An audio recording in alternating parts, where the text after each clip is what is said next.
The invitation. The vellum felt sleek beneath Myers' touch, a far cry from the coarse sand clinging to her shoes from the morning's beachcombing, a search for sea glass to adorn the reception tables. She swirled her calligraphy pen in the shimmering gold ink, the nib snagging momentarily on the paper's surface. The sunroom was a miniature monument to nuptial preparations, linen samples scattered like fallen leaves, floral sketches blooming across the surfaces, and the lingering aroma of macarons, remnants of a recent tasting. Across the room, Liam, ever the grounded one, battled the seating chart on his laptop, a crease deepening between his eyes. Her writing flowed, a steady rhythm of hand and quill. Mr. and Mrs. Arthur Finch, request the honor of your presence. Each name, each address, a tiny act of conjuring, beckoning loved ones to the celebration of her and Liam's union. A smile graced her lips as she completed an invitation for Uncle George, recalling his booming laugh and the surreptitious candy he'd slipped her as a child. But as she began the next, her hand wavered. The gilded ink feathered slightly on the EDE of a DR, an unwelcome blemish on the otherwise immaculate card. She dabbed at it gingerly with a tissue, attempting to banish the smudge and the disquiet that blossomed in her stomach. This missive was for Bethany Carlyle. Bethany. The name left a bitter taste. She replaced the cap on the inkwell. The faint click echoed in the stillness. Liam glanced up, his features softening as he met her gaze. Everything all right, darling? Just pausing, as she responded, forcing a cheerful expression. My wrist is a bit sore. He nodded, seemingly reassured, and returned to his digital puzzle. Maya knew avoidance wouldn't work. The invitations demanded postage by week's end. Lifting a pristine sheet, she traced the ornate border with her fingertip. Bethany Carlyle. To send, or not to send? The pragmatic corner of her mind, the one Liam so valued, insisted it was the adult path. Time marched on. People evolved. Besides, omission would breed awkwardness, perhaps even spark conflict with familiar faces from their shared hometown. Meyer had meticulously assembled her guest list, aiming for the comfort of shared history. Except, the spectre of Bethany's presence offered no consolation. She recalled Mrs. Abernathy's third-grade classroom, suffused with the scent of paste and construction paper. Meyer, small and hesitant, had proudly brandished her drawing of a lavender-maned horse when Bethany, looming over her, had scoffed, "That's the worst horse I've ever seen. Its manner looks like mold." Laughter rippled through the other children, and shame flooded Meyer's face. She crushed the drawing, her vision blurring with tears. Bethany, fueled by the reaction, had snatched the crumpled artwork and tossed it away, adding, "And maybe you should stick to tracing, Meyer." It wasn't merely the words, though they still stung. It was the calculated malice in Bethany's gaze, the relish she seemed to derive from Meyer's mortification. It marked the start of a pattern, a barrage of subtle cruelties that shadowed Meyer throughout her early schooling. Bethany possessed a talent for pinpointing Meyer's vulnerabilities and exploiting them with chilling precision. She tapped the pen against the table, the gilded nib catching the sunlight. Could she truly move past it? Let bygones be bygones, as they say. Liam would encourage such an approach. He championed second chances, finding the good in everyone. He'd argue that harboring resentment was self-poisoning. But the venom had already been ingested, years ago. It had permeated her being, shaping her perceptions and nurturing her insecurities. She closed her eyes, attempting to conjure a contrasting memory of Bethany, a redeeming quality that would justify extending an invitation. But all she could envision was Bethany's derisive smirk, hear her stinging barbs. Another memory surged forth, vivid and painful, the sixth-grade social. Meyer had finally worked up the nerve to ask Kevin Baker to dance, her heart thrumming with anticipation. He'd grinned and accepted, and for a fleeting instant, Meyer felt like royalty. Then Bethany had materialized, her tone laced with false concern. "Oh, Meyer, sweetie, didn't you realize Kevin only said yes out of pity? He told me you looked like a frightened mouse." Kevin had muttered an excuse and vanished, leaving Maya stranded on the dance floor, tears pricking her eyes. She'd fled to the restroom, where she'd remained for the duration of the evening, huddled in a stall and listening to the joyous sounds she couldn't join. The memory was so sharp, so raw, that Meyer gasped, her chest constricting. How could she possibly invite someone who had inflicted such wounds to partake in her happiness? How could she feign as though none of it had mattered? She opened her eyes and regarded the blank invitation, the vellum mocking her hesitation. Perhaps she could simply omit it. Perhaps Bethany wouldn't even notice. But that felt like surrender, like allowing Bethany to dictate her behavior even now. She glanced at Liam, massaging his temples, clearly wrestling with the seating arrangements. She knew he desired her happiness, the idyllic wedding day. He wouldn't comprehend her reluctance. He'd see it as needless drama, a fixation on the past. Yet the past wasn't something she could simply dismiss. It was woven into the tapestry of her identity, a segment of her story. And Bethany was a character in that story, an antagonist who had left a lasting scar. She picked up the pen once more, her hand trembling slightly. She dipped it into the golden fluid, the shimmering liquid reflecting the sunlight like liquid sunshine. Ms. Bethany Carlyle.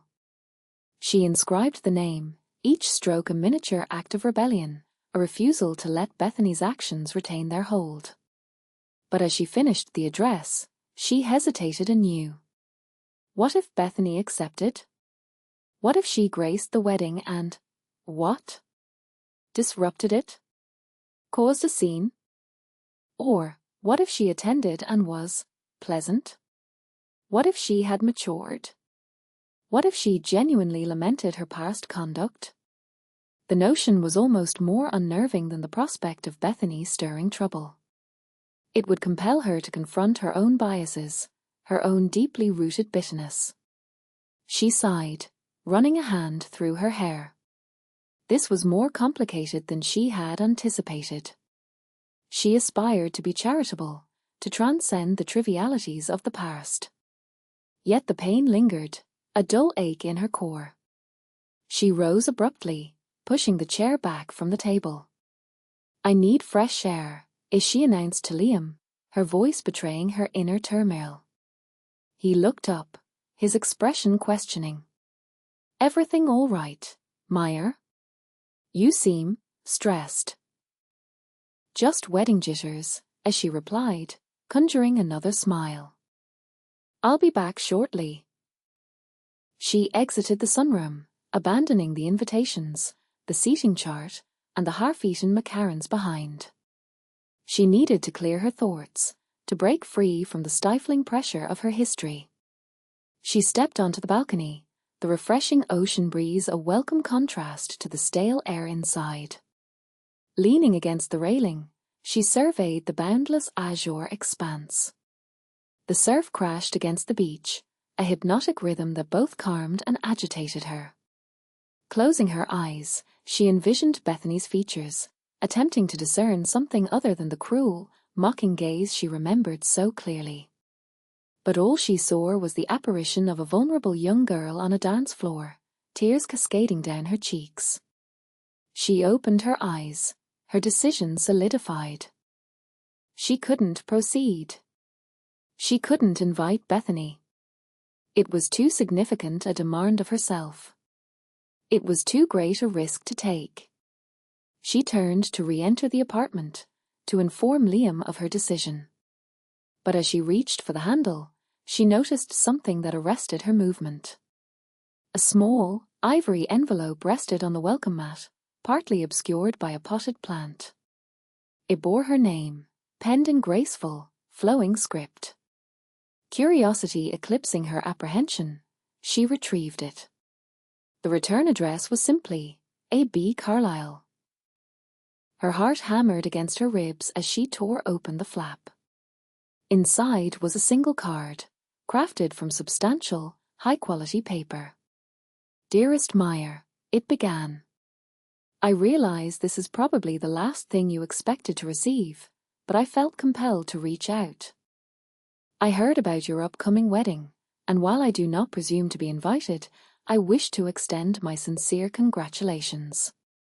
Meyer's breath hitched. "I also wanted to offer an apology. For everything. I am aware that words cannot undo the hurt I inflicted upon you during our younger years, but I am genuinely sorry.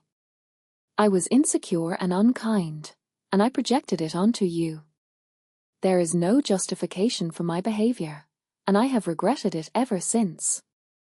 The words blurred before her vision. Was this genuine? Was Bethany actually expressing remorse? "I understand if you are unable to forgive me. I do not deserve it. However, I hope that one day you will be able to transcend the past and discover peace. I wish you and Liam all the happiness in the world. Sincerely, Bethany Carlyle." Meyer gazed at the card, her mind reeling. The apology was so unexpected, so heartfelt, that it completely disarmed her. She sank onto a nearby chair, the card trembling in her grasp. What did this signify? Did it alter anything? She glanced back at the open doorway, at the incomplete invitation awaiting completion on the table. The golden ink seemed to shimmer with renewed promise, a glimmer of possibility. Perhaps forgiveness wasn't about obliterating the past, but about acknowledging it, comprehending it, and choosing to progress with a transformed perspective. Perhaps, just perhaps, there existed an opportunity for absolution, for both of them. She inhaled deeply and rose, her steps now lighter. She had a decision looming. Echoes of the playground.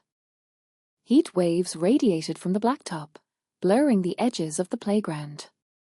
Meyer, all elbows and knees, hugged her battered copy of a Matilda, its binding a roadmap of creases and folds earned from countless journeys into its pages. The air hung thick with the scent of baking asphalt and the faint, coppery aroma of the neglected swing-set chains. Sheltered beneath the sparse canopy of a struggling oak, she sought refuge in Dahl's fantastical world.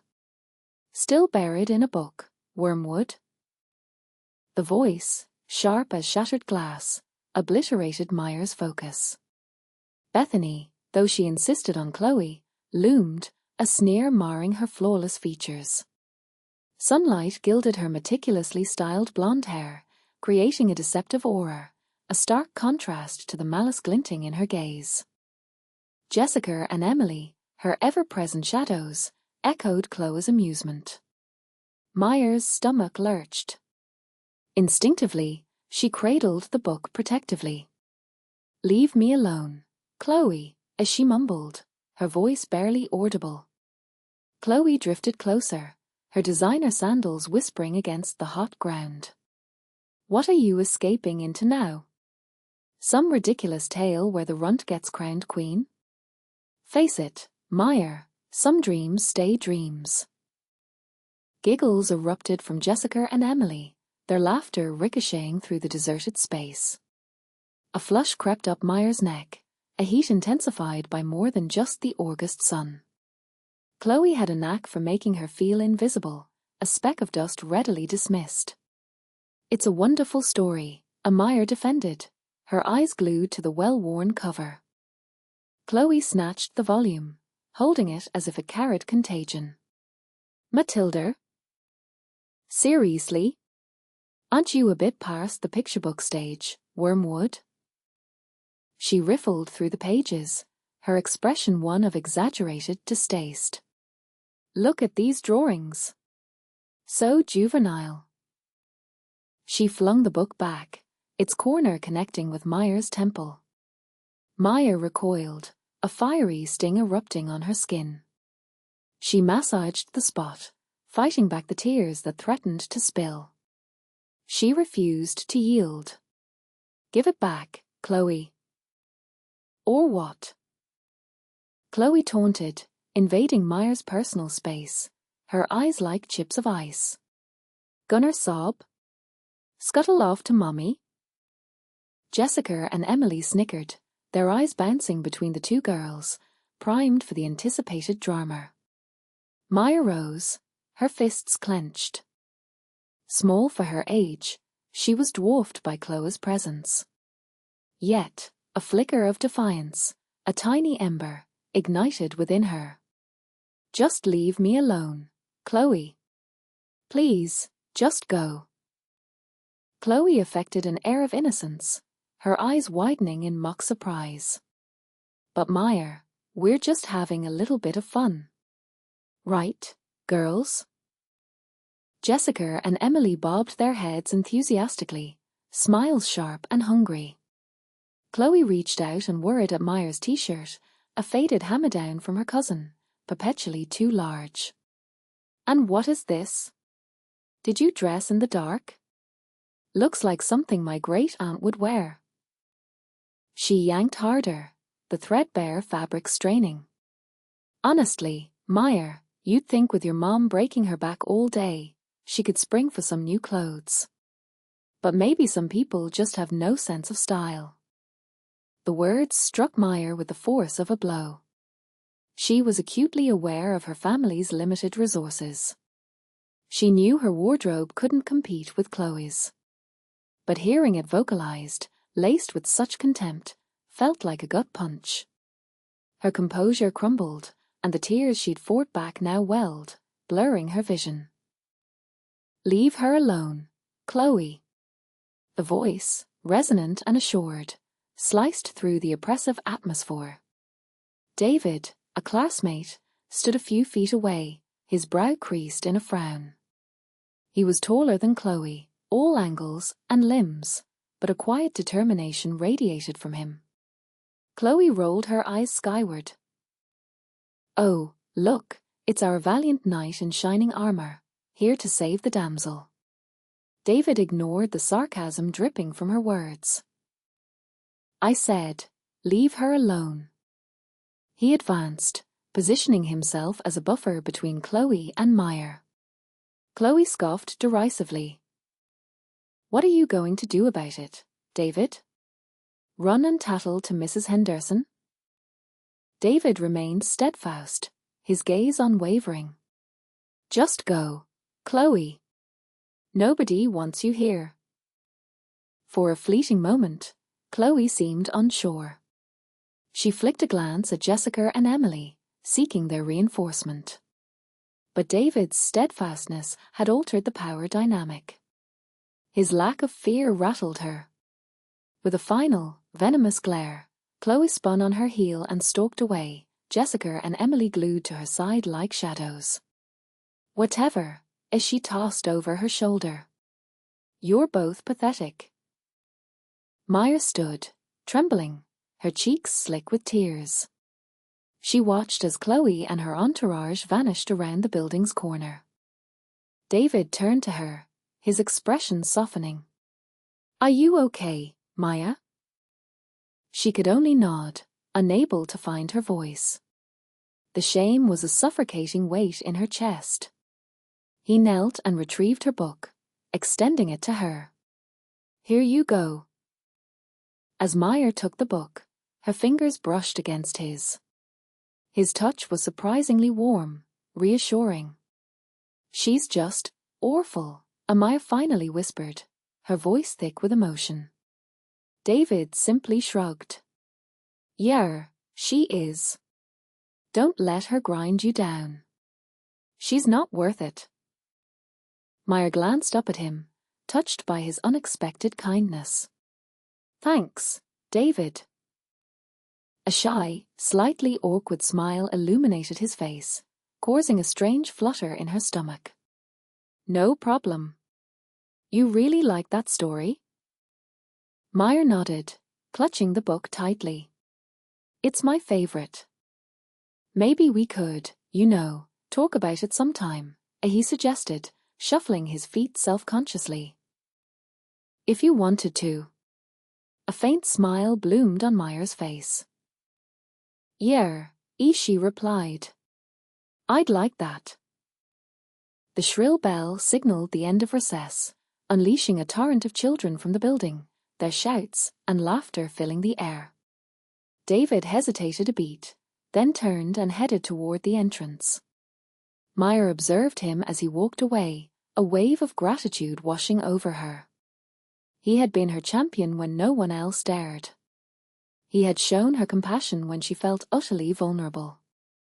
As she walked back to class, gripping her precious book, the sting of Chloe's words still lingered, but it was no longer the sole sensation she carried. There was also a glimmer of hope, a fragile seed of potential sown by David's simple act of courage. The playground, once a domain of dread and humiliation, now offered a hint of something more, the possibility of camaraderie, and perhaps, just perhaps, an escape from Chloe's enduring shadow. A bridge to the past. Steam curled from the chipped mug, warming Myers' fingers as she faced David at their usual cafe, a lively spot near his office. The rich scent of freshly ground beans hung in the air, a comforting contrast to the nervous flutter in her stomach. "So," David began, smile lines deepening around his eyes. "Tomorrow's the big one. Final fitting, isn't it?" Meyer managed a WAN smile. "Yeah. Feels unreal." She rotated the remaining tea, unable to meet his gaze. The confession she harbored was a stone in her chest. "Everything all right? You seem miles away." His concern was palpable, a silent offer of support. She inhaled deeply. "I did something," as she blurted, the words rushing out. "Something. Impulsive."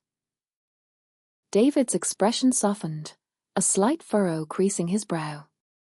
"Hey, there's no right or wrong when you're acting in good faith. Just tell me." Meyer hesitated, then confessed. "I invited Chloe to the wedding." The words settled between them, weighty and unexpected. David blinked, a flicker of surprise in his eyes. Then, quietly, Chloe?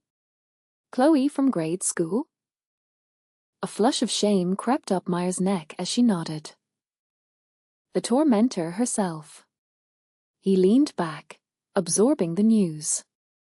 The cafe's cheerful chatter faded into a background murmur.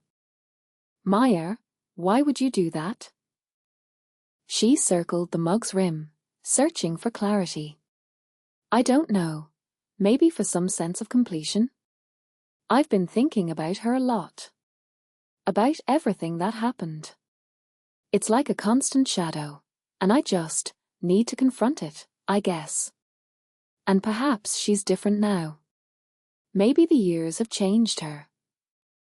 David reached across the table, his hand a comforting presence over hers. "I understand the desire for closure, but are you sure this is the path? Are you risking more pain?" "I don't know," as she whispered, her voice small. "But I have to try. I can't let her, that time, keep defining me." Later, alone, Meyer wrestled with her decision. The impending wedding, a bright symbol of the future, was shadowed by her past.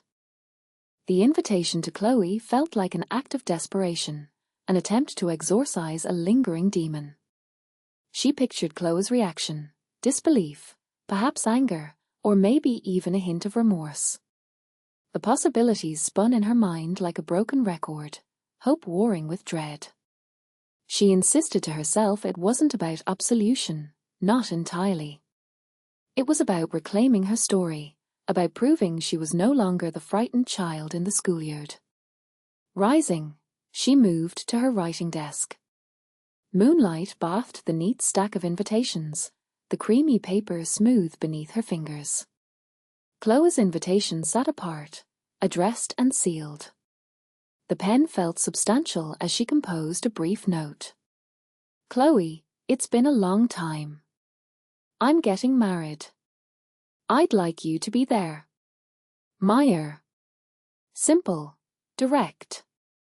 She considered adding more, explaining her motives, but thought better of it. Explanation felt like justification, and she refused to apologize for seeking peace.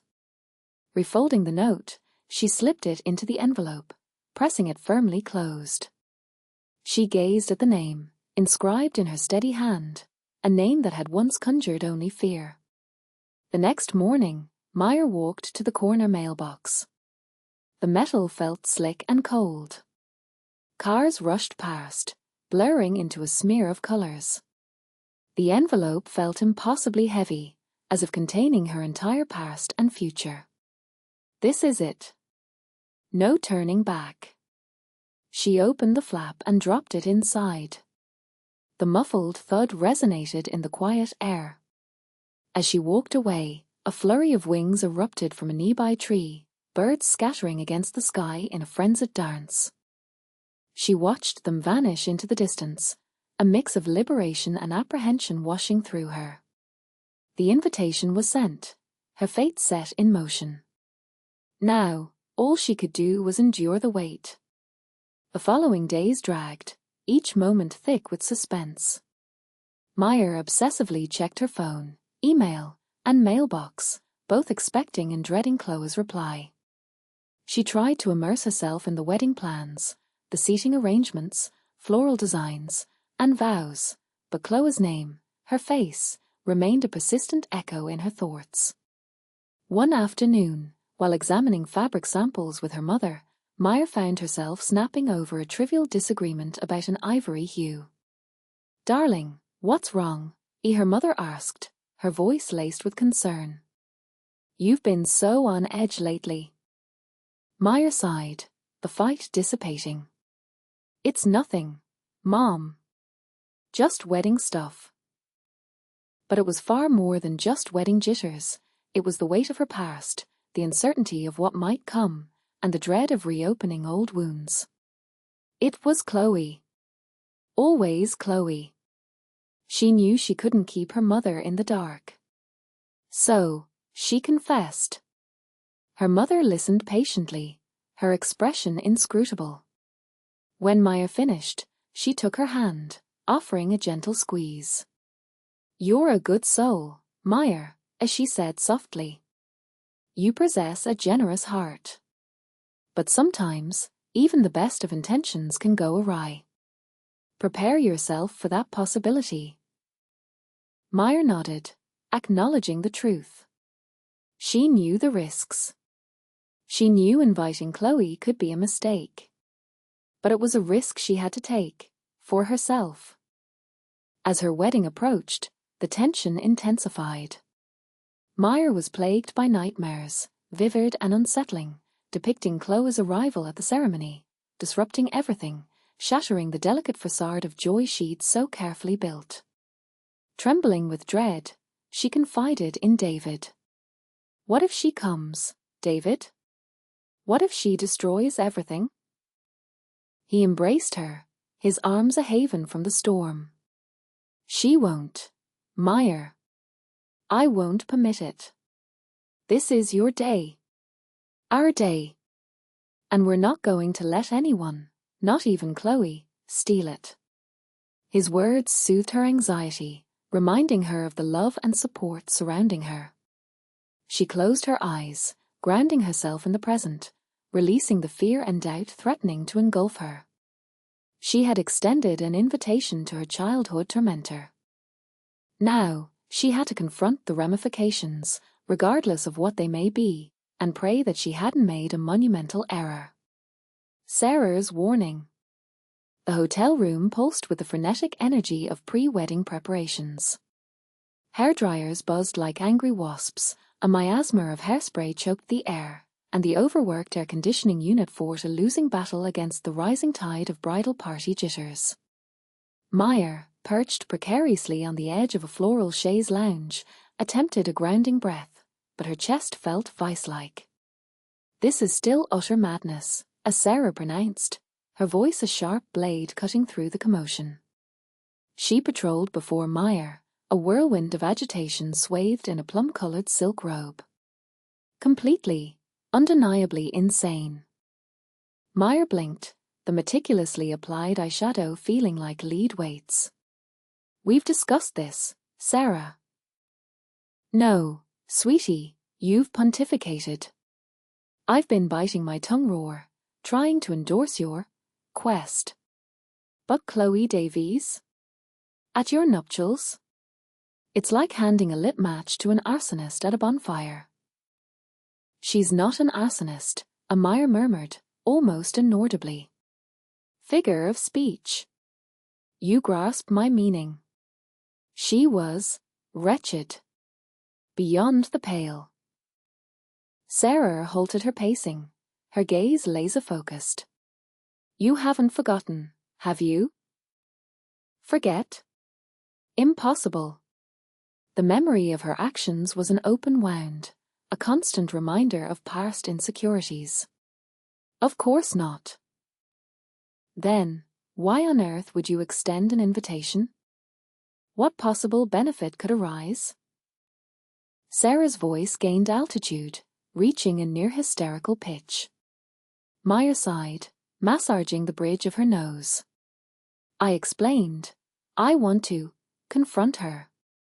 I need this. It's about me, Sarah, not her. It's about your wedding, Meyer. Your freaking wedding.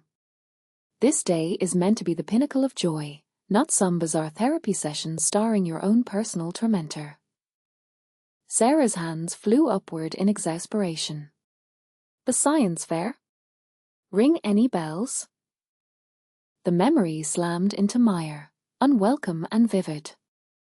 The painstakingly crafted volcano, a labor of weeks, the surge of pride as she wheeled it into the gymnasium, the flutter of anticipation as she prepared the baking soda and vinegar, and then Chloe, a smirk plastered on her face, deliberately snagging the power cord, sending the edifice crashing to the ground, a ruin of papier-mâché and dashed hopes. The humiliation, the scalding tears as she endured the jeers of her classmates. That was ages ago, Sarah. Ages ago that left a mark. Don't downplay it, Meyer. It wasn't accidental. She booted the cord. I saw it. We all did. And then she stood there, smirking, as you tried to piece together the wreckage. Indignation dripped from Sarah's tone. And what about that time she trapped you in the supply closet during the school play? You missed your entrance.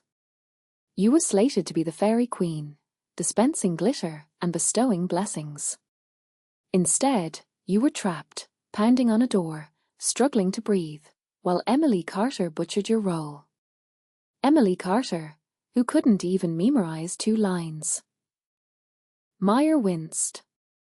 The recollection of the oppressive darkness, the wave of panic as she understood her predicament, the muffled sounds of the play unfolding without her, it still visited her dreams. Okay, point taken. Chloe wasn't exactly Mother Teresa. Not exactly. She was a menace. A pint-sized, blonde-haired terror with a PhD in psychological warfare. And let's not omit the notes. The incessant stream of insults, labeling you Meyer the morose and sketching grotesque caricatures featuring a prominent unibrow. Sarah's eyes narrowed to slits. Honestly, that unibrow business was just mean. You didn't even have one. It felt like I did, Meyer mumbled, her fingers subconsciously tracing the space between her brows. Chloe's relentless barrage had twisted her perception of herself. This isn't about eyebrows, Meyer. It's about your well-being. About safeguarding yourself. You're finally content, you're marrying a fantastic man, you possess a life brimming with goodness. Why risk contaminating it with someone who clearly reveled in your misery? Sarah closed the distance, her voice softening. I just don't want to see you reliving past trauma. I understand, Sarah, truly. But I'm no longer that vulnerable girl. I won't allow Chloe Davies to tarnish my wedding, or my future.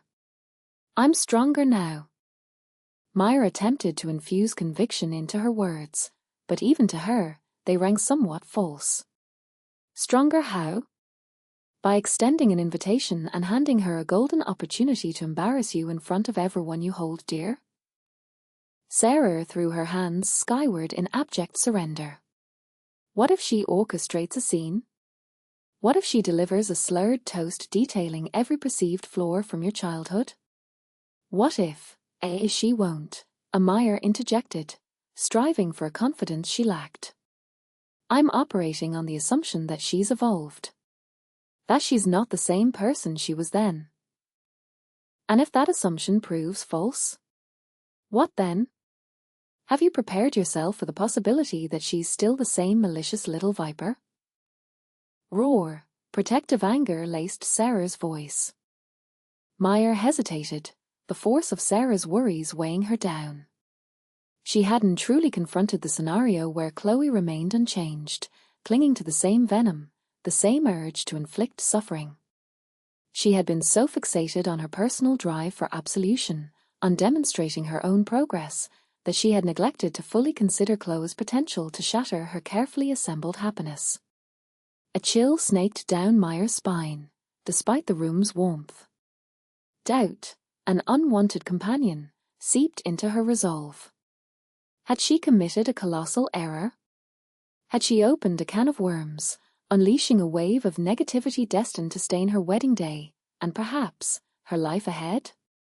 I don't know, Amaya admitted, her voice a mere breath. The meticulously constructed wall of self-assurance crumbled, revealing the vulnerable woman underneath. Sarah's expression softened, kneeling before Meyer and clasping her hands. It's all right to acknowledge your fear, Meyer. It's all right to concede you might have miscalculated. It's not too late to rescind the invitation. You can still shield yourself. The prospect of uninviting Chloe, of composing that email, of retracting the gesture of goodwill, it was alluring. So very alluring. But the idea of retreating, of admitting defeat, of enabling Chloe to continue wielding power over her, even remotely, was almost intolerable. Meyer squeezed Sarah's hands, her gaze hardening with a newfound determination. No. I'm standing my ground.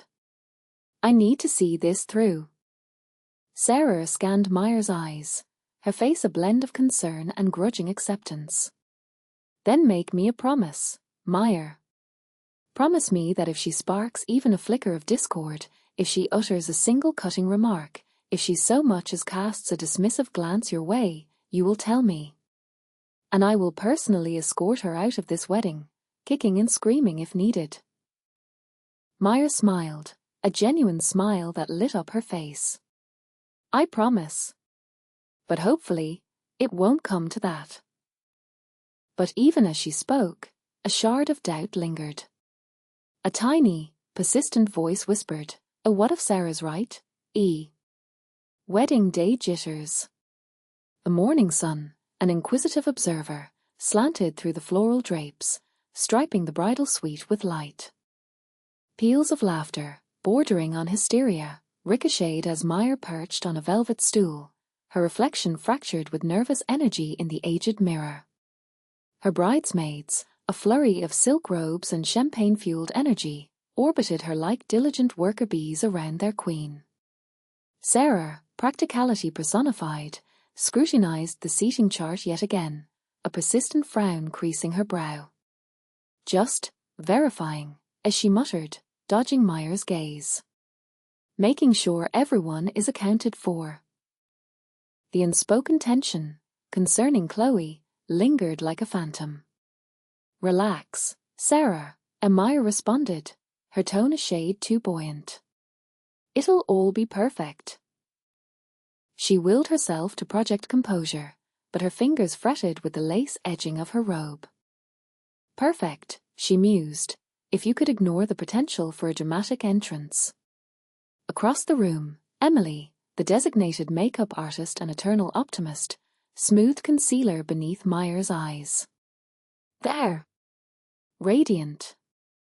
You look like a forest sprite who just hit the jackpot. More like a sprite about to short-circuit, Meyer mumbled, eliciting a playful tap from Emily. A strange juxtaposition hung in the air, the joyful promise of a wedding day grappling with Meyer's simmering anxiety. Each buzz of the intercom, each unfamiliar voice echoing from the corridor, sent a nervous tremor through her. Could that be her? Was this the moment the carefully constructed facade would crumble? As the morning unfolded, the suite morphed into a makeshift salon. Hairdryers whirred, curling irons sizzled, and the fragrance of hairspray mingled with the delicate scent of lavender lotion. Meyer was swept along in the current of activity, submitting to the ministrations, a temporary escape from the mental fray. Her gown, a waterfall of ivory silk and intricate beadwork, swayed on its padded hanger, a silent vow. Gazing at it, Meyer felt a spark of the joy she'd envisioned for months. This was her day. Her love story. She wouldn't allow Chloe to taint it, not after everything. Yet, insidious doubt gnawed at her, a quiet voice whispering at the back of her mind. What if Sarah was right? What if Chloe hadn't reformed? What if this was all a grave error? Around midday, a gentle knock heralded the arrival of Meyer's mother. Her eyes, glistening with unshed tears, softened as she surveyed the scene.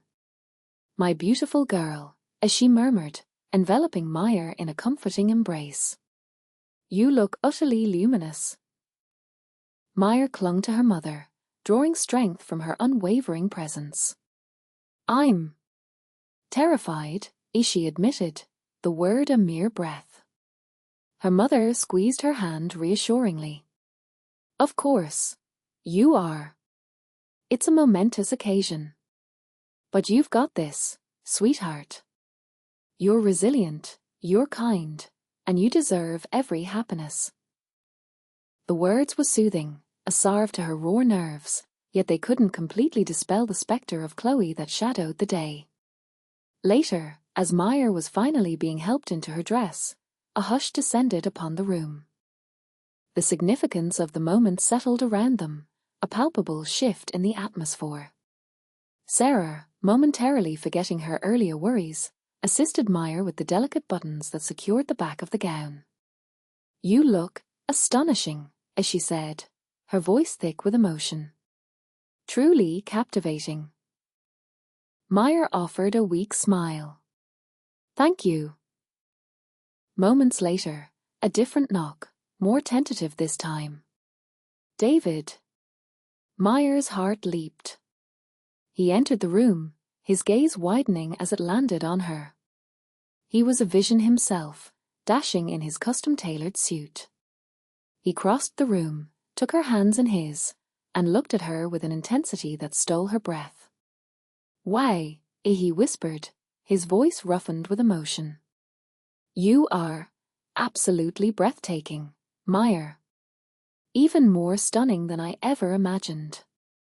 I'm a disaster, as she blurted out, her carefully constructed composure dissolving. I'm so nervous, David. What if? He silenced her, gently placing a finger against her lips. Hey, he said softly. Look at me. She met his gaze, her eyes reflecting a blend of love and apprehension. Everything will be all right, he reassured her, his voice a steady anchor. I know you're anxious, but don't let it overshadow this day. This is about us. About our love. Nothing else is important. He paused, cupping her face in his hands. Whatever happens, I'll be right here with you. Always. His words, simple yet powerful, washed over her, a wave of reassurance that finally breached the wall of anxiety. She leaned into him, drawing strength from his presence, from the unwavering affection in his eyes. I love you, she whispered, the words genuine and heartfelt. I love you too, he replied, his voice brimming with tenderness. Now, let's go get married. He kissed her, a tender, lingering kiss that banished the last vestiges of uncertainty. As they separated, Maya felt a serenity she hadn't known all day. Perhaps, just perhaps, everything would be fine. But as she turned toward the door, ready to embark on her walk down the aisle, a thread of her knees persisted. The question still hung in the air, unspoken but omnipresent. Would Chloe appear? And if she did, what havoc would she wreak? An unexpected arrival. The band tore into a signed, sealed, delivered, ere on the dance floor, once sparsely populated, became a joyous throng. Maya, emboldened by David's earlier affirmation and the music's irresistible pull, found herself genuinely swept up in the celebration. She chuckled as Aunt Carol's electric slide nearly toppled a table of dainty quiches. Then, a subtle disturbance rippled through the room, not a stark silence, but a perceptible shift in the air. Voices softened, heads swiveled, and the collective attention of the wedding party coalesced around a point near the entrance. Mid-whirl with David, Maya felt the sudden pressure of his hand. He sensed it too. Following their gazes, Maya's breath hitched. Chloe! Framed by the dim hallway, she seemed almost consumed by shadow, yet undeniably present. The hard edges Maya remembered had softened. Gone was the almost garish blonde, replaced by a gentler honey hue woven into a loose braid. A simple teal dress, hitting just below the knee, stood in stark contrast to her former designer wardrobe. But the most profound transformation lay in her expression. The familiar cruel spark had vanished, supplanted by a look of utter desolation. Chloe's eyes flickered across the room, briefly connecting with Maya's before skittering away. She radiated uncertainty, a far cry from the confident, almost arrogant figure of Maya's past. A hush fell over their table. Even Aunt Carol, abandoning her dance, stared with undisguised curiosity. Maya felt her mother's hand tremble faintly on her arm. Sarah, ever the protector, shot to her feet, eyes narrowed into lasers, fixed on Chloe with an intensity that promised pain. Maya recognized that look, the same ferocious defense Sarah had unleashed on the playground years ago when Chloe had shoved her into the mud. What in God's name is she doing here? Sarah breathed, her voice a low, venomous hiss. Maya swallowed against a suddenly parched throat. I invited her. The words felt pathetically weak against the rising tension. You what? Sarah's voice climbed an octave. Are you out of your mind? After everything? David squeezed Maya's hand, a silent plea for restraint. Sarah, please, don't cause a scene. A scene? Her very presence is a scene. Sarah's glare remained unwavering, poised for attack. Chloe, seemingly oblivious to the brewing storm, edged into the room, a small, carefully wrapped present clutched in her hands. The band played on, their cheerful music a dissonant soundtrack to the unfolding drama. Yet even their lively tunes couldn't drown out the palpable unease that now saturated the reception. A strange cocktail of emotions churned within Maya: fear, resentment, and a surprising undercurrent of pity. This wasn't a triumphant entrance. It was something far more complex. Chloe drifted through the throng, eyes cast down, appearing to search for someone, something unseen. She navigated the maze of tables, a silent, almost spectral figure, the teal dress a solitary splash of color amidst the celebratory finery. Guests, fueled by curiosity and perhaps a bit of champagne, began to murmur, their hushed voices creating a subtle, buzzing wave that followed Chloe's movements. Maya overheard fragments. Is that Chloe Reynolds? What's she doing here of all places? Didn't she and Maya? The whispers were like tiny barbs pricking her skin. She yearned to vanish, to become one with the floral arrangements. Chloe finally halted near the edge of the dance floor, a mere few feet from Meyer and David's table. Her gaze lifted, meeting Meyer's. A flicker of something inscrutable passed through her eyes, a complex tapestry of emotions Maya couldn't quite decipher. Sarah stepped forward, a human barricade between Chloe and Meyer. "You need to leave," as she stated, her voice cutting like ice. "You're not wanted here." Chloe recoiled as if slapped. The lost, vulnerable expression deepened. She gripped the gift tighter. "Sarah, please," Meyer whispered, her voice barely audible. But Sarah was beyond reason. "After the hell you put Meyer through, you dare show up here, on her wedding day? Get out." David gently pulled at Sarah's arm, trying to de-escalate. "Sarah, that's enough. Let Meyer handle this." Chloe remained mute, her eyes riveted to Meyer, wide, pleading, almost desperate. For the first time, Meyer registered the dark smudges beneath Chloe's eyes, the fine lines of stress etched around her lips. This wasn't the invulnerable Chloe of their youth. This was someone marked by hardship, someone in pain. Meyer inhaled deeply, attempting to quell her racing pulse. She glanced from Sarah's enraged face to Chloe's imploring one, then to David, whose eyes offered unwavering support. She knew she had to intervene, to find her voice. It was her wedding, her story, and she refused to let Sarah, or Chloe, control the narrative. "Sarah," Meyer said, her voice gaining strength. "Please. Just give me a minute." Sarah hesitated, her gaze darting back and forth between Meyer and Chloe. Finally, with a grudging sigh, she relented, stepping back, but her eyes remained fixed on Chloe, a silent warning. Meyer turned to Chloe, her heart a frantic drum against her ribs. "Chloe," she began, her voice trembling slightly.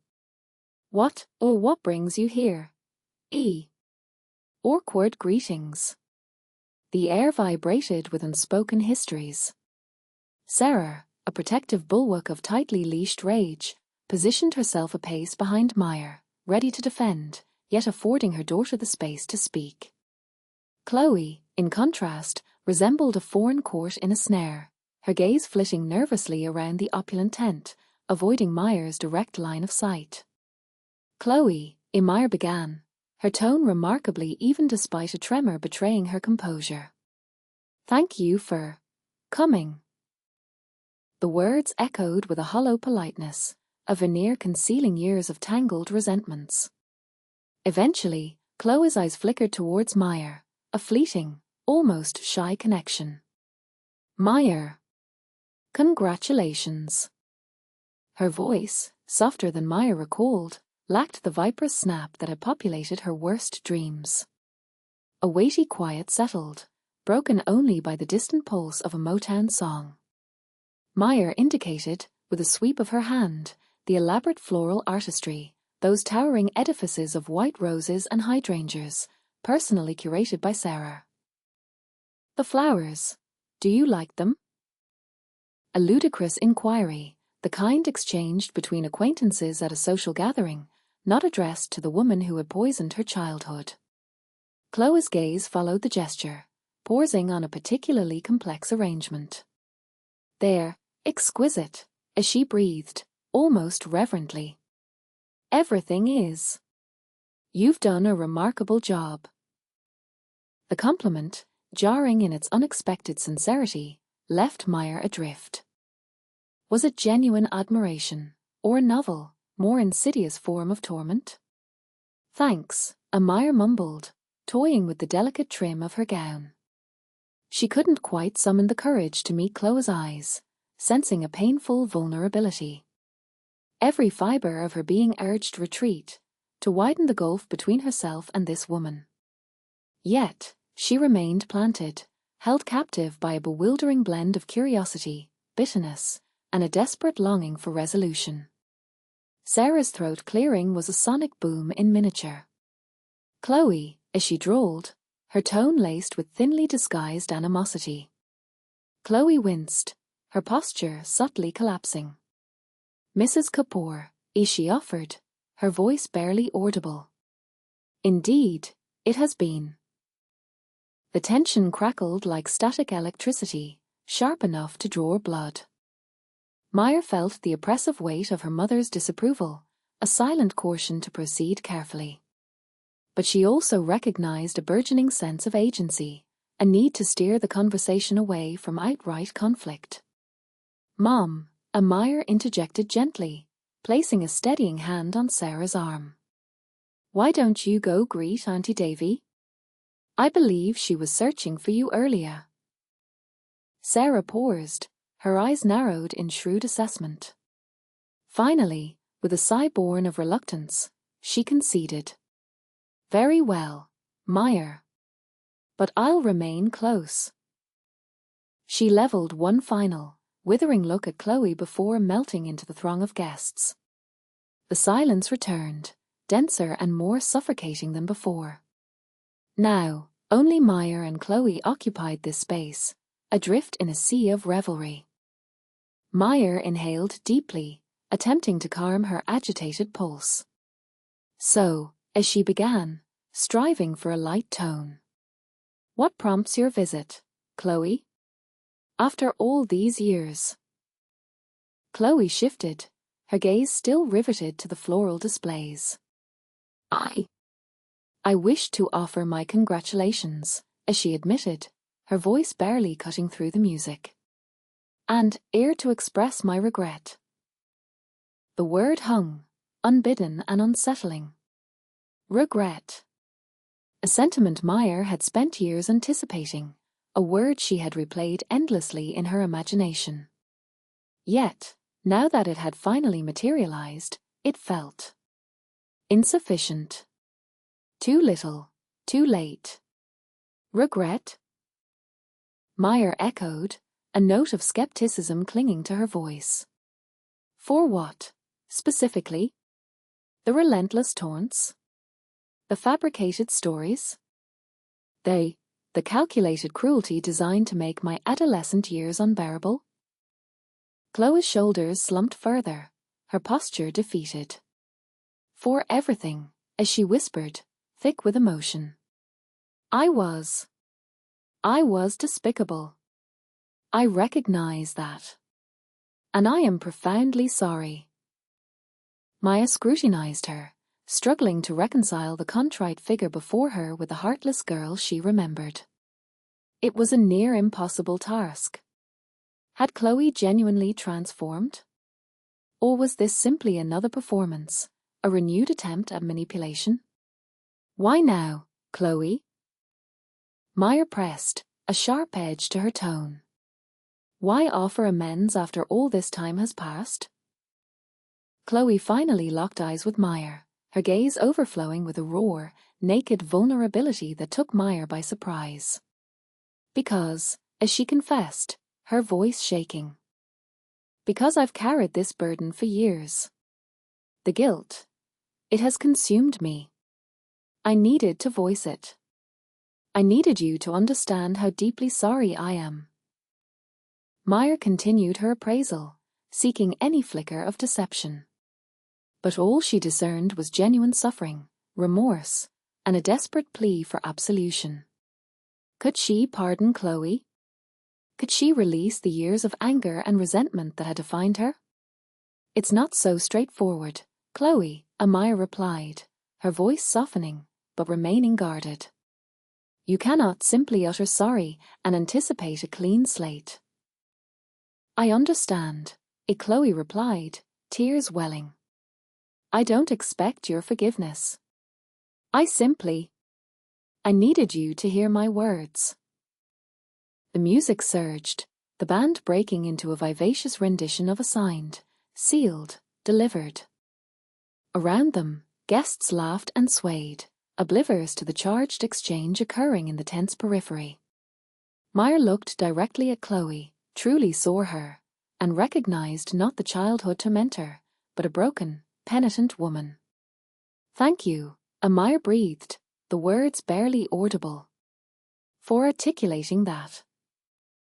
Chloe nodded, brushing a tear from her cheek. Thank you, she replied, her voice thick with emotion. For listening. Another silence filled the space, less strained this time, yet still laden with complexities. Maya was uncertain what to express, what to do.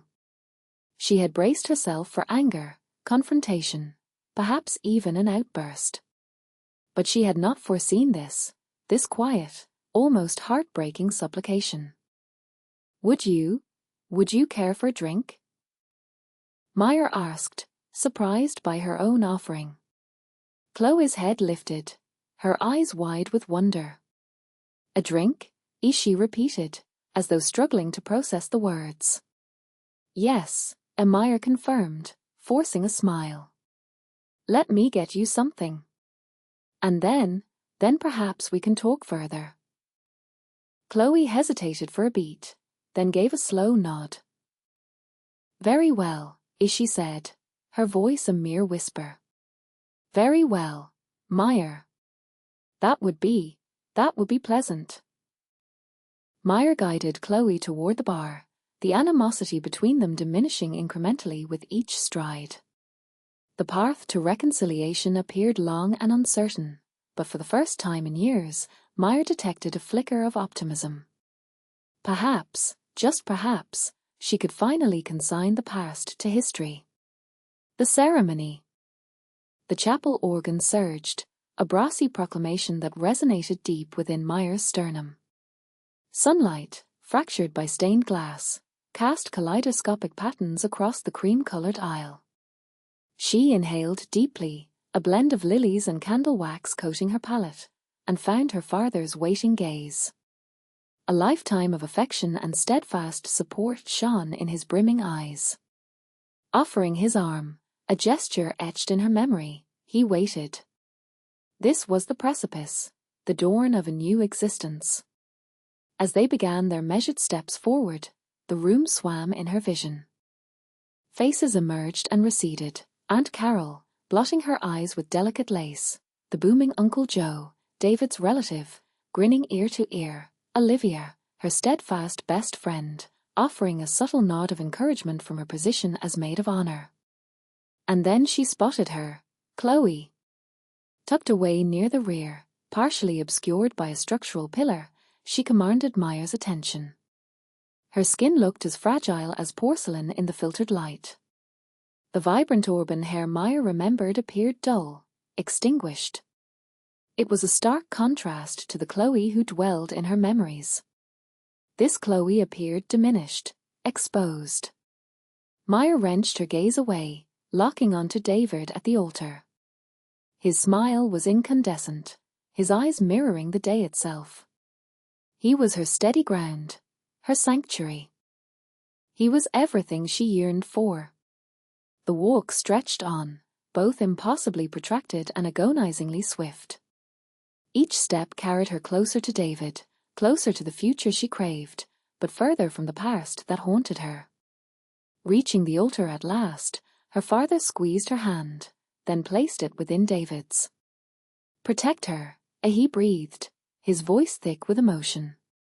David's fingers laced with hers, a current of warmth surging through her. Always, he promised, his gaze unwavering. The ceremony commenced. The minister's deep voice resonated, filling the sacred space. Maya barely registered the familiar liturgy. Her mind remained tethered to the image of Chloe. She struggled to concentrate on David, on the vows they were about to exchange, on the life they were forging. David, will you take Maya to be your wife? His voice, strong and resolute, echoed. I will. Then, Maya's turn. Maya, will you take David to be your husband? A hairline crack of doubt threatened to fracture the joy she grasped. But then her eyes met David's, reflecting an unshakable devotion, and the hesitation dissolved. I will, as she affirmed, her voice clear and strong. The vows followed. David's were earnest and beautifully articulated, promises of laughter, exploration, and unfailing companionship. He spoke of her empathy, her grit, her indomitable spirit. As Meyer spoke her vows, she departed from the script, her words rising from the depths of her heart. She pledged to cherish him, to nurture his ambitions, to be his confidant and equal. She promised to confront life's hurdles together, hand in hand. Throughout the exchange, Meyer risked fleeting glimpses of Chloe. Her features churned, mirroring the turbulent sky. At times, she looked as if on the verge of tears, her fingers clenched tightly around the wood of the pew. Other times, a glint of what could have been jealousy flickered across her face. More than anything, she radiated a profound sorrow. The ring exchange was a blur of precious metal and whispered promises. As David slid the ring onto her finger, a symbol of unity and security, a wave of optimism washed over Meyer. Perhaps, just perhaps, she could truly close the door on the past. The minister began his closing address, his cadence rising with excitement. And now, by the authority vested in me. Meyer could feel Chloe's stare, a tangible force. She refused to acknowledge it. This was her moment. Her day to possess. I now pronounce you husband and wife. You may kiss the bride. David turned to her, his eyes ablaze with adoration. Lifting her veil, his touch gentle, he lowered his head to meet hers. The world receded, leaving only their intertwined souls. It was a kiss laden with hope, charged with passion, sealed with the conviction of a life shared. The chapel erupted in cheers. Meyer and David faced their guests, hand in hand, their smiles radiant. As they walked arm in arm down the aisle, David squeezed her hand. You were amazing, he murmured. So were you, she responded, her heart brimming. But even amidst the celebration, the sense of being watched lingered. She chanced a glance toward the back. Chloe had vanished. A torrent of conflicting emotions surged through her. Relief, tinged with disappointment and confusion. Where had she gone? And why did Meyer feel a strange pang of ear loss? The receiving line blurred into a montage of embraces, congratulations, and well wishes. Meyer tried to remain present, to savor the exquisite joy of the moment, but her thoughts kept drifting back to Chloe. Her mother, Sarah, hovered nearby, her smile strained. I can't believe you actually allowed her to come, as she whispered, her voice barely audible above the jubilant clamor. Mom, please, Meyer pleaded, struggling to maintain her composure. It's my wedding day. I just can't comprehend why you would expose yourself to that, as Sarah pressed, her eyes narrowed. She doesn't deserve to be anywhere near this. Maybe not, Meyer conceded. But maybe she deserves a chance at redemption. Sarah scoffed. Some people never change, Meyer. Don't be so gullible. Meyer sighed inwardly. She knew she wouldn't change her mother's mind. Sarah's resentment had calcified over time, becoming an intractable part of her. The receiving line finally dissipated. Meyer and David stole away to a quiet alcove to collect themselves. Everything all right? David asked, his brow creased with concern. Yeah, just a lot, Meyer replied, forcing a smile. I noticed you kept looking toward the back, he said softly. Is everything okay? Meyer hesitated. She had withheld the truth about Chloe. She struggled to articulate it. It's complicated, as she admitted at last. David clasped her hand. Tell me, he urged. I'm here for you. Meyer inhaled deeply and began to unravel the story of Chloe. The long history of bullying, the cruel jibes, the years of torment. The unexpected appearance at the wedding, the murmured apology, the ensuing turmoil. As she spoke, she searched David's expression. His initial puzzlement gradually shifted to understanding, then to something deeper. Something she couldn't immediately define. When she finished, he paused, gathering his thoughts. "That must have been incredibly painful for you," he finally said. Meyer nodded, tears welling. David pulled her close, enfolding her in his embrace. "I'm so proud of you," he whispered into her hair. "For confronting her, for being so strong." His words acted as a balm to her wounded spirit. She clung to him, drawing resilience from his unwavering love. "What do you think I should do?" she asked, her voice muffled against his chest. David leaned back slightly, meeting her gaze. "That decision is yours alone," he said gently. "But whatever you choose, I'll be right here, by your side."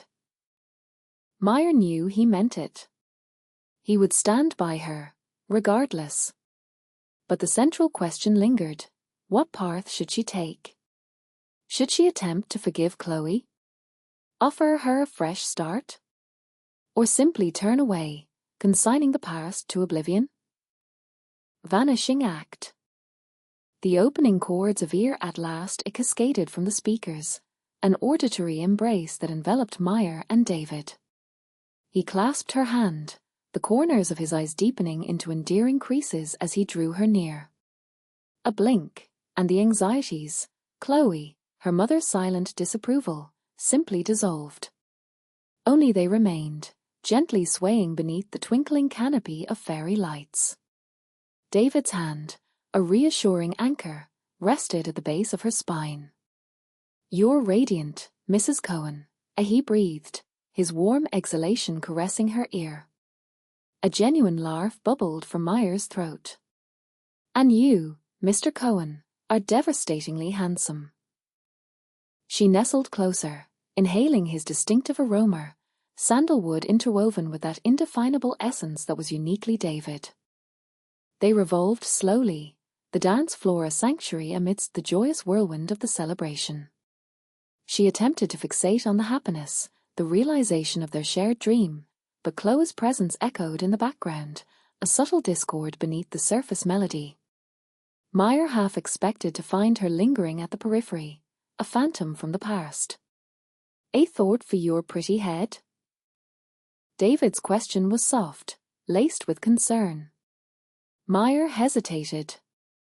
Just absorbing it all, as she parried, hoping to forestall further inquiry. He squeezed her hand in understanding.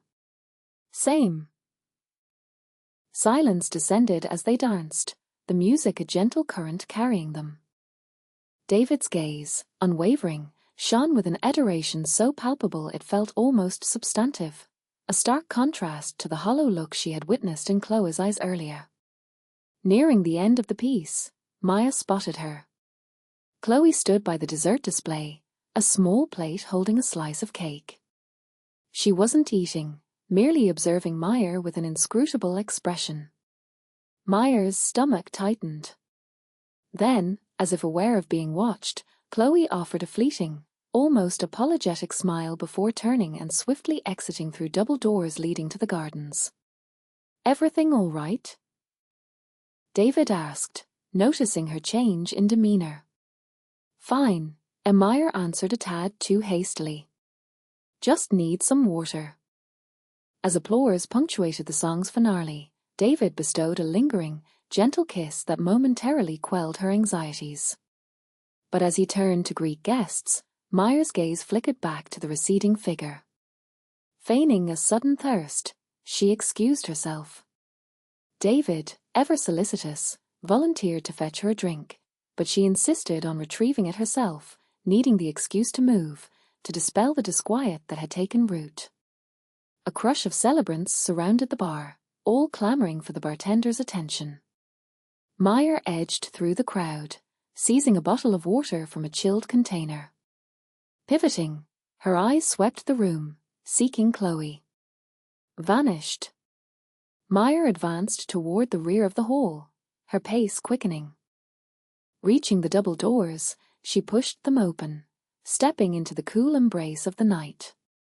The gardens lay hushed under the dim glow of strategically placed lighting, pathways snaking through meticulously maintained flower beds and topiaries. Chloe, is she called, the name barely audible. Only silence answered. She ventured deeper, the faint crunch of gravel underfoot the sole sound. The night air hung heavy with the mingled fragrances of roses and damp earth. Peeking around a towering oak, her pulse quickened. Still nothing. A prickle of panic surfaced. Where had she disappeared to? Simply left? And if so, the motivation remained elusive. Meyer retrieved her phone, her fingers clumsy as she navigated the screen. A moment of indecision, then she scrolled to Chloe's contact. It felt surreal, reaching out after so many years. She pressed the call button, phone pressed to her ear. Voicemail picked up after several rings. Hey, it's Chloe. Leave a message. Meyer severed the call, a surge of frustration washing over her. This was absurd. On her wedding day, she was chasing after a long-forgotten antagonist under the cloak of night. She wheeled around, intending to return inside, then froze. Something glinting on the ground snagged her attention. Half hidden beneath a rose bush lay a small, silver locket. She picked it up, her fingers tracing the delicate filigree embellishing its surface. A heart-shaped trinket adorned with swirling floral engravings. She flipped it open. Inside resided 2 miniature photographs. One, a young girl with vibrant, mischievous eyes and a missing tooth, Chloe. The other was David. A younger David, perhaps 16 or 17, his hair longer, his features still hinting at boyhood. Meyer's breath hitched. A frigid dread seeped into her marrow. She stared at the locket, her mind a whirlwind.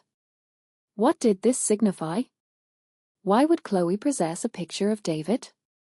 A torrent of questions flooded her consciousness, each more unsettling than the last.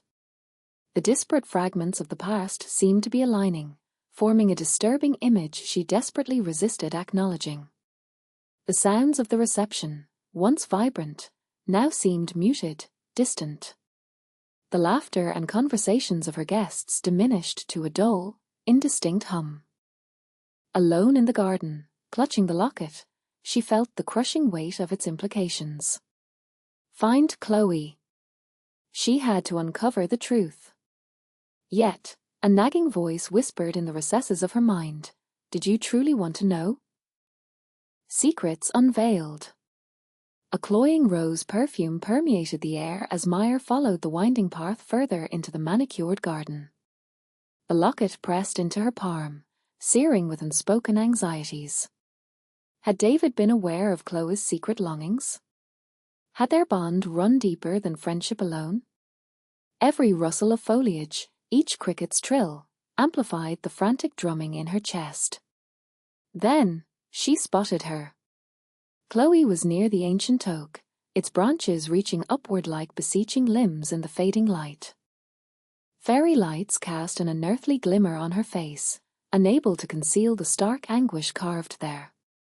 Her eyes were bloodshot, mascara streaks marring a face that had been flawlessly composed just hours before. She resembled a broken figurine, the cracks barely concealed by a fragile facade. Meyer wavered. A desperate urge pulled her back towards the revelry, towards the band's infectious rhythm and her husband's reassuring embrace. But the locket blazed in her grasp, a tangible embodiment of her gnawing questions. She had to know. Inhaling deeply, Meyer approached. "Chloe, is she?" ventured, her voice a breath against the soft sigh of the wind. Chloe recoiled, as though caught red-handed. She swiped at her eyes, smearing the dark pigment further. Meyer, she choked out, her voice trembling with suppressed tears. I didn't mean to. Intrude? Meyer echoed, a sharp edge creeping into her tone. She displayed the locket. What is this, Chloe? Why do you have this? Chloe's breath caught. Her gaze darted from the silver trinket to Meyer, her expression a battleground of mortification and defiance. It's nothing important. Nothing important? Meyer countered, her voice rising in disbelief. It's a locket containing pictures of you and David. You were clutching it. Don't insult me. A long smoldering anger flared. Years of feeling second best, of measuring herself against Chloe, surged to the surface. Give it back, Chloe mumbled, reaching out. Her voice was almost inaudible. Meyer recoiled, clutching the locket possessively. Tell me the truth, Chloe. What is going on? Chloe shook her head, tears now cascading freely. It's irrelevant. It's in the past. A past you decided to resurrect at my wedding? Meyer challenged, incredulity sharpening her voice. A past you're still chained to? Chloe winced, as if slapped. She opened her mouth, then shut it tight, her lips quivering. Finally, the admission burst forth, stripped raw. He should have been mine. The declaration hung suspended, stifling the air. The band's music seemed to recede, the carefree sounds of celebration fading into a distant murmur. The world distilled to Meyer and Chloe, framed by the ancient oak, the weight of unspoken sentiments and clandestine desires bearing down. Meyer's eyes widened. What? She whispered, struggling to process the words. David, Chloe rasped, her voice thick with anguish. He should have been mine. I was in love with him. Forever. The confession lingered, a truth finally unearthed. A maelstrom of emotions churned within Meyer, shock, fury, and a dangerous whisper of understanding. But he never gave you a second glance, Meyer stammered. He never mentioned you. Chloe offered a brittle, mirthless laugh. Of course not. He was too busy being my friend. Blind. He only thought of me as a pest who trailed after him. The puzzle pieces clicked into place. The veiled barbs, the calculated insults, the relentless need to outshine Meyer, it all coalesced. Chloe wasn't simply a garden-variety antagonist. She was a woman consumed by unreciprocated affection and driven by envy. So, all those years, everything you did. Meyer trailed off, unable to fully articulate the extent of Chloe's actions. I craved his attention. Chloe exclaimed, her voice breaking. I believed if I could just prove I was superior, that I deserved him, he'd finally notice me. Superior to me? Meyer repeated, a dull ache resonating in her chest. That's what this was all about? Chloe remained silent, her muteness a deafening confirmation. She bowed her head, her body racked with sobs. The carefully crafted persona shattered, revealing the susceptible, desolate woman within. Meyer studied Chloe, truly saw her, and for the first time, beheld not a monster, but a profoundly scarred soul. The fury that had consumed her began to subside, replaced by a strange wave of compassion. But compassion wasn't enough. The divulgence of Chloe's affections, the confirmation of her enduring passion for David, cast a pall over everything. It tainted cherished memories, called into question David's own conduct, and threatened to shatter the fragile joy Meyer had finally grasped. Why now, Chloe? Meyer asked, her voice a mere exhalation. Why bring this up now, on my wedding day? Chloe raised her head, her eyes pleading. I didn't intend to. I swear. Seeing you two together, so happy, it all came crashing back. I lost control. Maya scrutinized her, searching for a flicker of sincerity.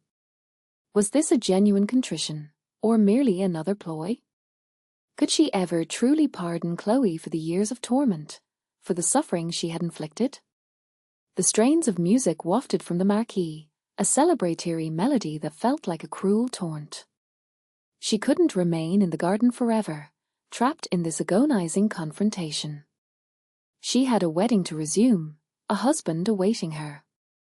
But how could she possibly return to the festivities, now burdened with this knowledge?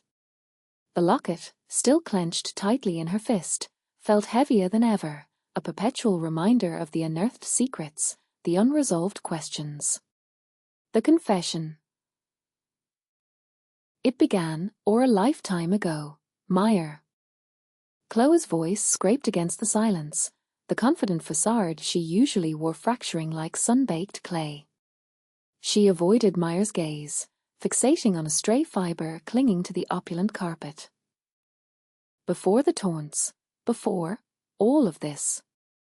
Meyer stood motionless, the locket an icy weight in her palm. Untouched champagne flutes shimmered tauntingly on the nearby table. The buoyant sounds of the wedding celebration, muffled by the closed door, now felt intrusive, a grotesque echo of her unraveling joy. Finally, Chloe's bloodshot eyes lifted. David. I was consumed by David. The confession hung between them, a suffocating shroud. Nausea churned in Meyer's stomach. It wasn't that she'd been entirely blind to some submerged motive behind Chloe's relentless animosity. But the explicit declaration, so raw and vulnerable, landed like a physical blow. He possessed everything I lacked, Chloe continued, her voice trembling but gaining purchase. He was compassionate, witty, genuinely good. And he always saw you, Meyer. Only you. A ghost of a memory flickered, a long-ago summer afternoon.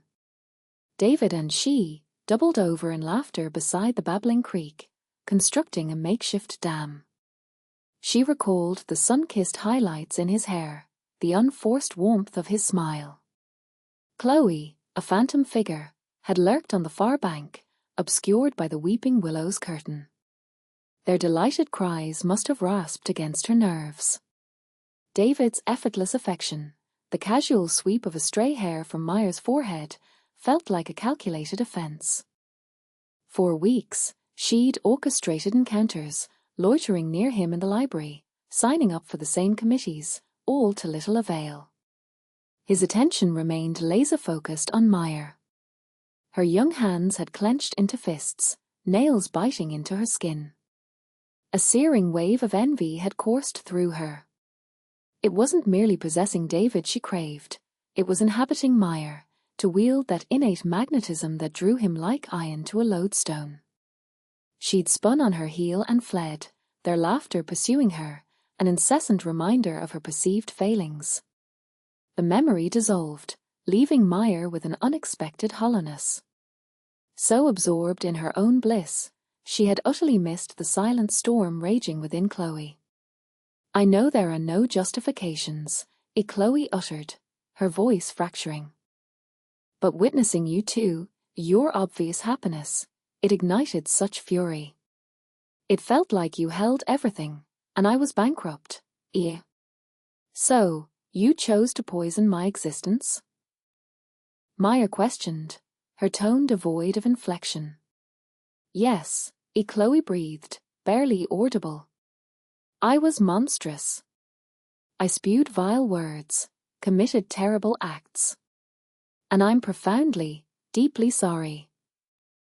Tears now cascaded down her face, streaking her meticulous makeup. She looked diminished, more fragile than Meyer had ever witnessed. The years of painstakingly constructed armor had finally shattered, revealing the wounded girl beneath. "The locket," Amaya started, her voice unstable. "I crafted it," Chloe cut in, wiping her cheeks with the back of her hand. "After you and David became a couple. It was a foolish act, I know. I desperately needed something to cling to, a fantasy to retreat into." She delved into her own bag and extracted an identical locket, revealing matching pictures of herself and David, suspended in time, testament to a romance that never bloomed. "I should have discarded it eons ago," as she confessed in a hushed tone. "But I couldn't bring myself to do it. It was the sole thing that gave me a sliver of their closeness to him." Silence descended, punctuated only by Chloe's racking sobs. Maya registered a conflicting brew of anger, empathy, and a reluctant understanding. She had devoted so many years to despising Chloe, casting her as a villain, reducing her to a one-dimensional caricature of a tormentor. But confronted with this devastation, this genuine contrition, she couldn't suppress a flicker of compassion.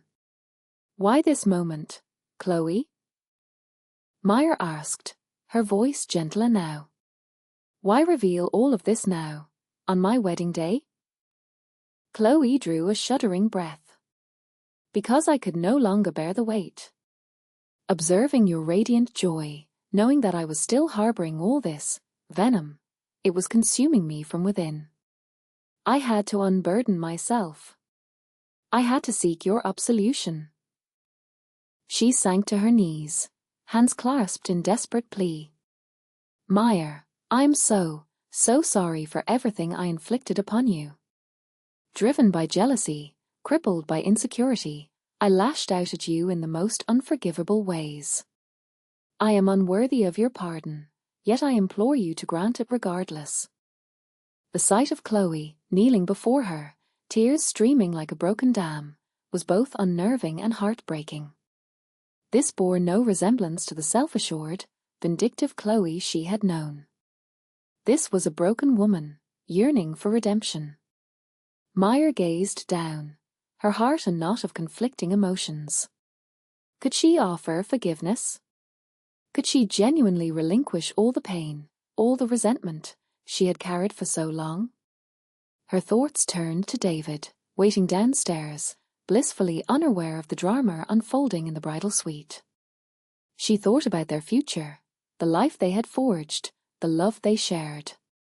And she understood that she couldn't allow Chloe's history, or her ill-fated infatuation with David, to sabotage her future.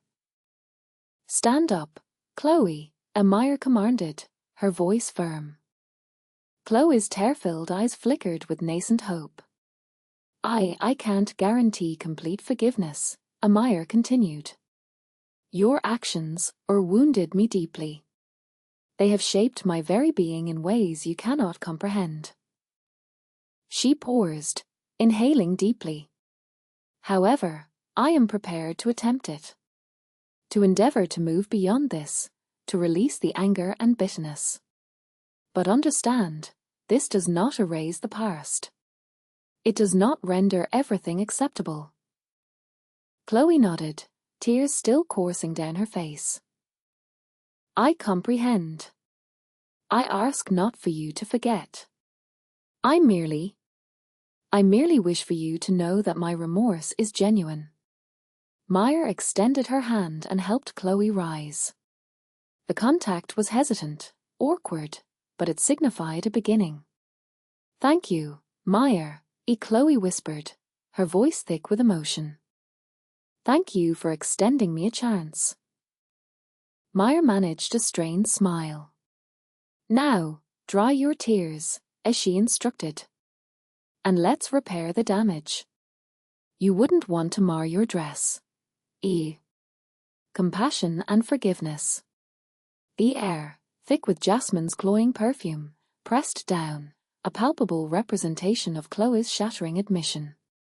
Maya observed her childhood tormentor, the delicate tracery around her eyes, remnants of past cruelties, now blurred by incipient tears. The locket nestled in Chloe's unsteady palm, a mirror image of the one she herself wore. Suddenly, the sunlit patio dimmed as David approached, a genial smile gracing his features, wholly ignorant of the emotional precipice he was nearing. "Everything all right?" You two seemed intensely engaged. His gaze flicked between Myers' questioning expression and Chloe's averted face. Myers steeled herself. The crux of the matter. Could she articulate the truth? Would he grasp the complexities?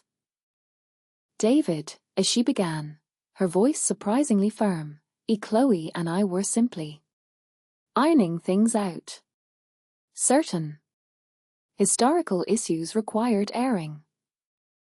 She proceeded with caution, omitting the most egregious offenses, but sketching a portrait of Chloe's years of insidious bullying, fueled by a potent brew of envy and unreciprocated feelings for him.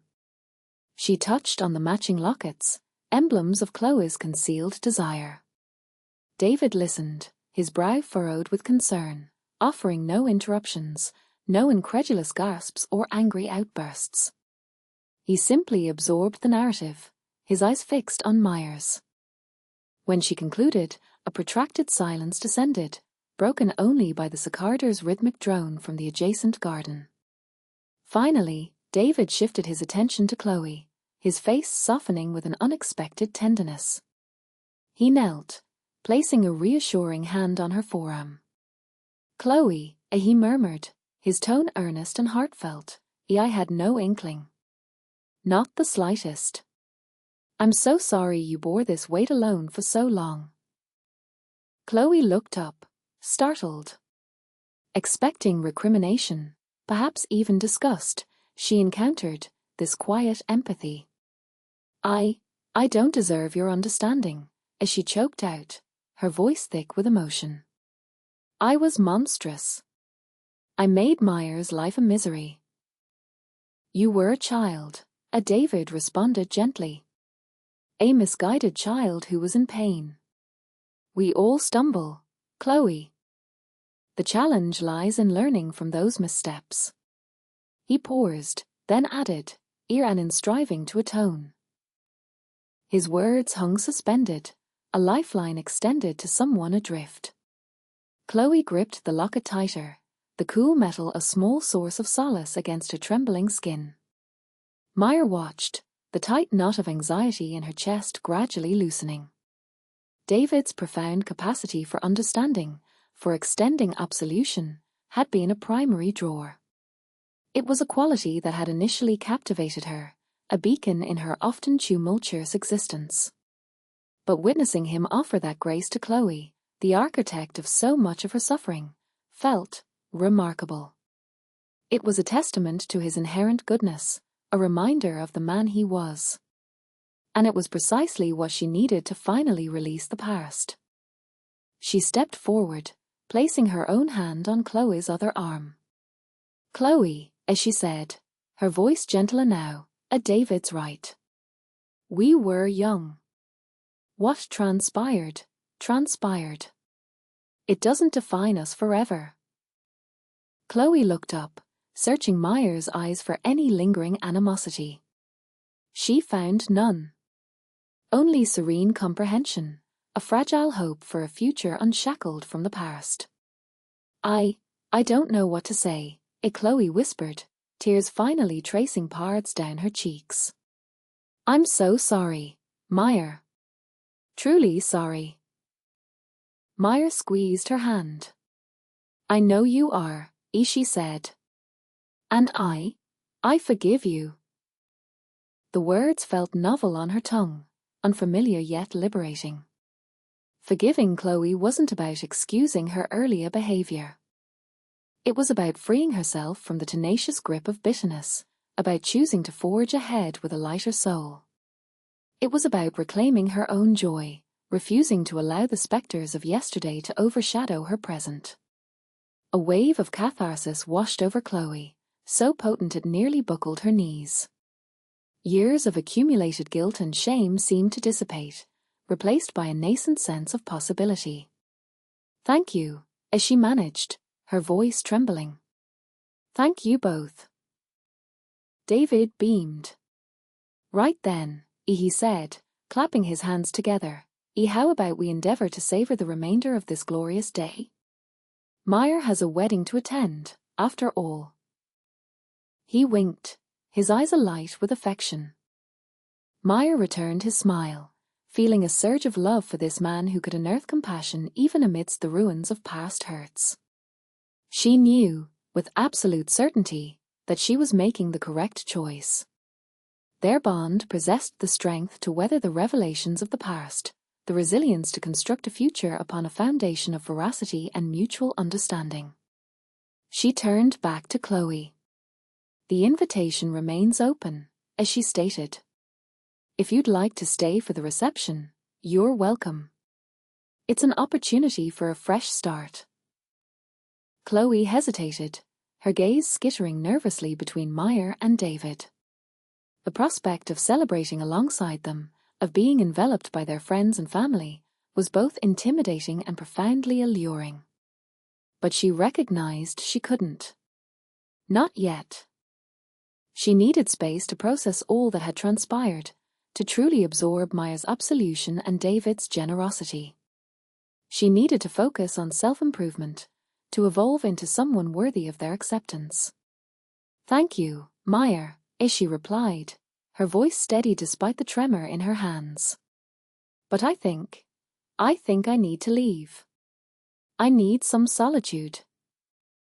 Meyer nodded understandingly. I get it, she said. But promise you'll keep in touch. Let me know how you're doing. Chloe smiled, a genuine smile that transformed her features. I promise, she said. And Meyer, thank you. For everything.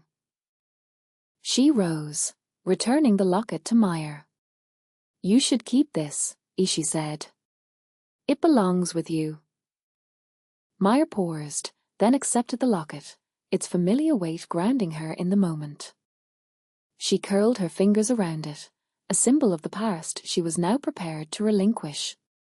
Chloe turned to David, offering a small, appreciative smile. Thank you, David, she said. For your kindness.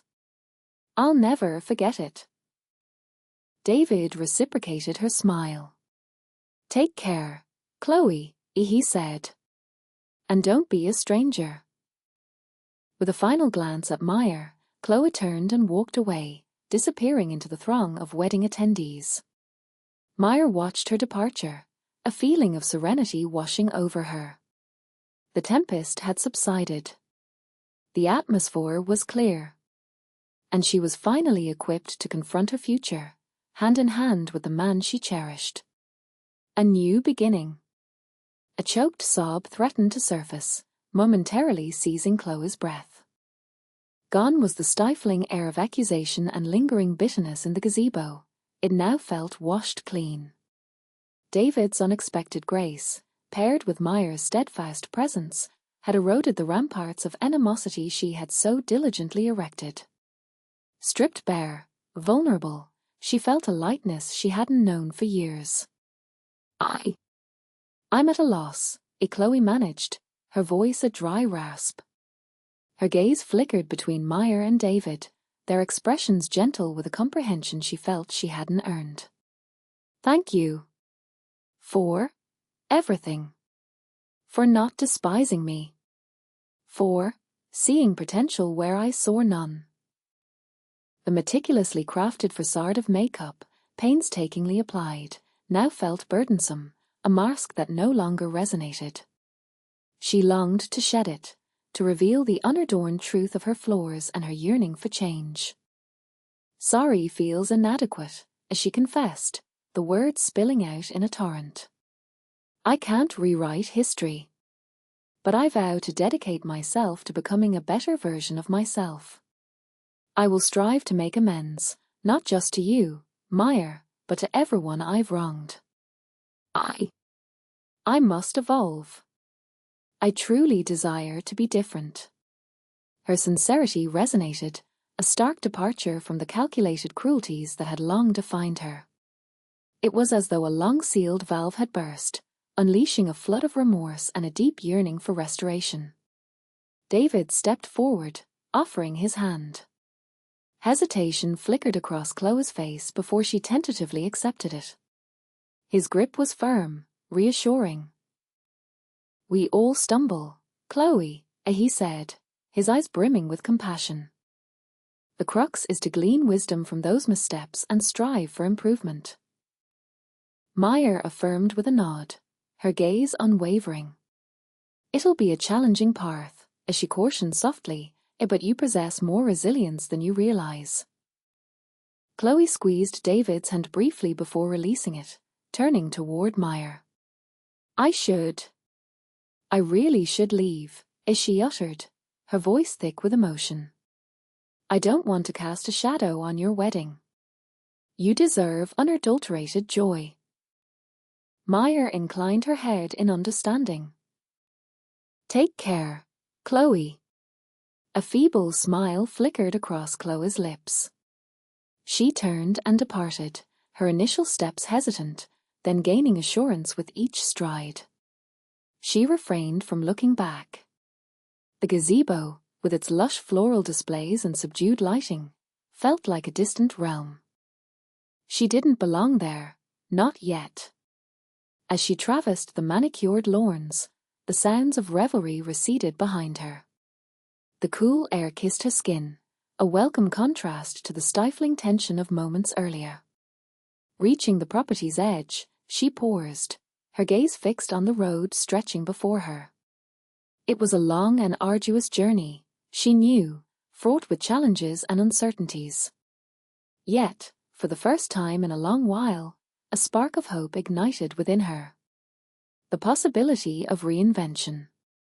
She flagged down a taxi, directing the driver to the nearest train station. As the car pulled away, she cast a fleeting glance back at the wedding venue, a constellation of twinkling lights against the encroaching darkness. She whispered a silent farewell, a solemn pledge to shed her former self. Back in the gazebo, Meyer followed Chloe's retreating figure until it vanished, a wave of relief sweeping over her. The tension that had besieged her for days finally ebbed, replaced by a profound sense of tranquility she hadn't thought possible. She turned to David, her heart brimming with love and gratitude. He returned her gaze, his eyes mirroring the same sentiment.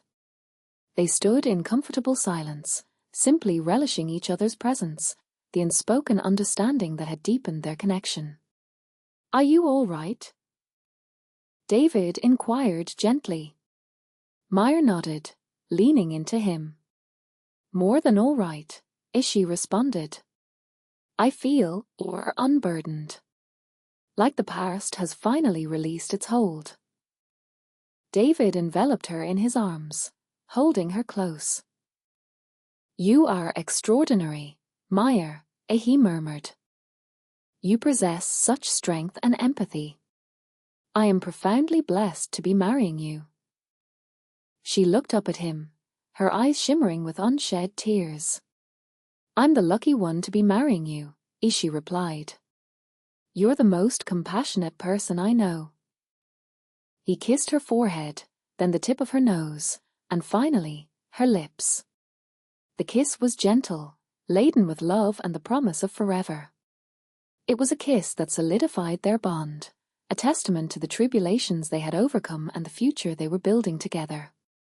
The sounds of the wedding party wafted back to them, the delicate clinking of glasses, the joyous murmur of conversations, the infectious pulse of the music. Life continued its rhythm, seemingly unaffected by the personal drama that had just transpired. But for Meyer and David, everything had shifted. They had confronted their inner demons, reconciled with their pasts, and emerged stronger and more unified than ever before. David took her hand and guided her back toward the festivities. As they strolled, Meyer glanced upward at the heavens. The first stars were beginning to pepper the sky, twinkling like celestial diamonds against the inky canvas. She smiled, a genuine, heartfelt smile that illuminated her entire being. The remaining hours of the evening unfolded in a whirlwind of joy and celebration. Maya danced with her father, shared laughter with her friends, and cherished every stolen moment with David. The wedding, once threatened by the specters of the past, had transformed into a beacon of hope and renewal. Later, as the night approached its denouement, Maya and David stood on the balcony of their honeymoon suite, overlooking the shimmering tapestry of city lights. The air was crisp and cool, carrying the delicate perfume of blossoms and the distant echoes of music. Tonight was intense, Maya commented, leaning against David. He wrapped his arm around her, drawing her closer. Indeed, he concurred. But we navigated it together. Maya nodded, resting her head on his shoulder. I can't believe the magnitude of the change, she mused. I was once so consumed by bitterness and resentment. Now, I feel as though I can finally turn the page.